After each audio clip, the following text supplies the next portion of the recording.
Perkenalkan, saya Muhammad Ibnu Sinalanik, mahasiswa ITS jurusan Manajemen Bisnis dengan NRP 0911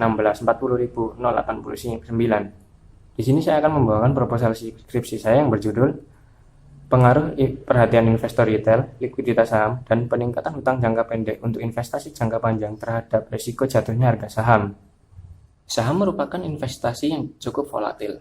Harga yang dapat naik turun dengan mudahnya dapat mempengaruhi return dari suatu saham tersebut. Oleh karena itu, saham dikategorikan sebagai investasi yang memiliki risiko cukup tinggi. Risiko saham terbagi menjadi dua, yaitu risiko sistematik dan non-sistematik.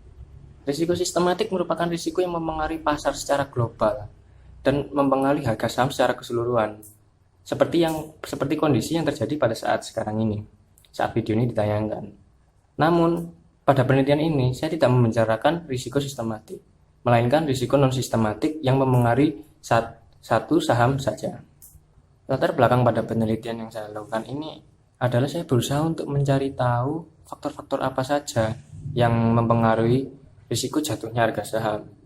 Faktor seperti likuiditas saham atau perhatian investor terhadap berita-berita yang mempengaruhi perusahaan atau bagaimana praktik perusahaan dalam mengelola keuangannya, itu dapat menjadi pengaruh dari risiko jatuhnya harga saham di bursa.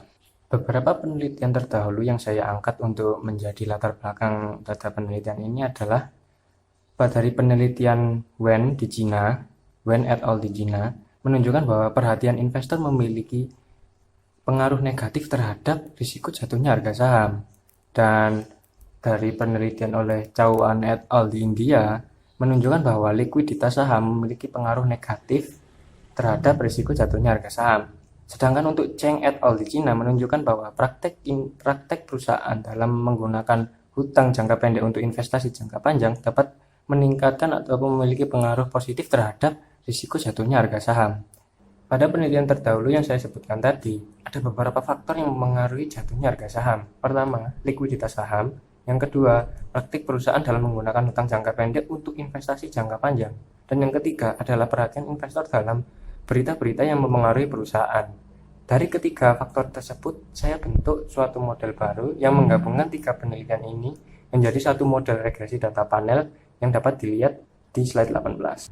Ada dua teori yang mendasari penelitian ini. Teori yang pertama merupakan signaling teori, di mana teori tersebut membicarakan bahwa perusahaan dan investor saling berinteraksi menggunakan sinyal. Perusahaan memberikan sinyal kepada investor agar sebagai acuan untuk investasi mereka, sedangkan investor memberikan feedback berupa keputusan investasi ataupun semacamnya. Teori yang kedua adalah difference of opinion theory. Difference of opinion theory ini membicarakan dua investor yang saling berinteraksi ketika dia menerima sinyal perusahaan. Keputusan mereka dalam menginterpretasikan sinyal berbeda satu sama lain.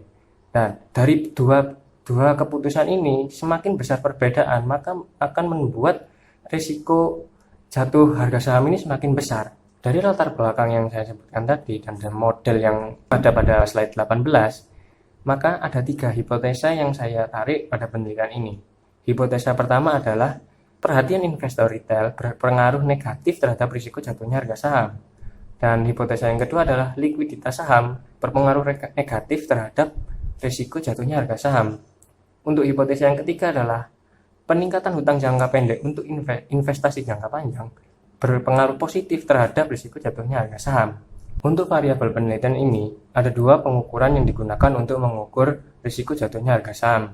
Pertama adalah NC-skew dan yang kedua adalah Duval. NC-skew merupakan skewness dari residual return saham, dan Duval merupakan perbandingan standar deviasi dari nilai residual naik dan nilai residual turun dari suatu saham. Untuk mengukur nilai residual sendiri digunakan regresi time series dengan menghitung return dari suatu saham dan return dari indeks IHSG, dan dari situ diregresikan dan diambil nilai residualnya untuk dimasukkan ke dalam dua formula tersebut. Ada tiga variabel independen dalam penelitian ini. Variabel yang pertama adalah likuiditas saham. Likuiditas saham ini dihitung menggunakan perkalian dari return dari suatu saham dan volume dari suatu saham. Dan yang kedua adalah perhatian dari suatu investor retail. Perhatian tersebut dihitung menggunakan Google Trend dari search ticker suatu saham. Dan yang ketiga adalah variabel dummy yang mengindikasikan nilai 1 jika ada praktek penggunaan hutang jangka pendek untuk investasi jangka panjang dan 0 jika sebaliknya. Variabel kontrol dalam penelitian ini adalah market value, return on asset, dan market to book. Variabel ini sebelumnya digunakan juga pada penelitian sebelumnya, oleh karena itu penelitian ini juga menggunakan variabel yang sama. Data yang saya gunakan dalam penelitian ini adalah data laporan keuangan kuartalan dari tahun 2016 hingga tahun 2019 dari perusahaan yang terdaftar di Bursa Efek Indonesia. Tapi perusahaan yang saya gunakan bukan merupakan perusahaan keuangan, karena perusahaan keuangan memiliki laporan keuangan yang berbeda. Oleh karena itu saya menggunakan perusahaan non keuangan. Dan untuk data yang lainnya yang saya gunakan adalah data harga saham perusahaan. Dan dari data-data tersebut saya tabulasi dan diregresikan menggunakan regresi data panel sebagai model penelitian saya.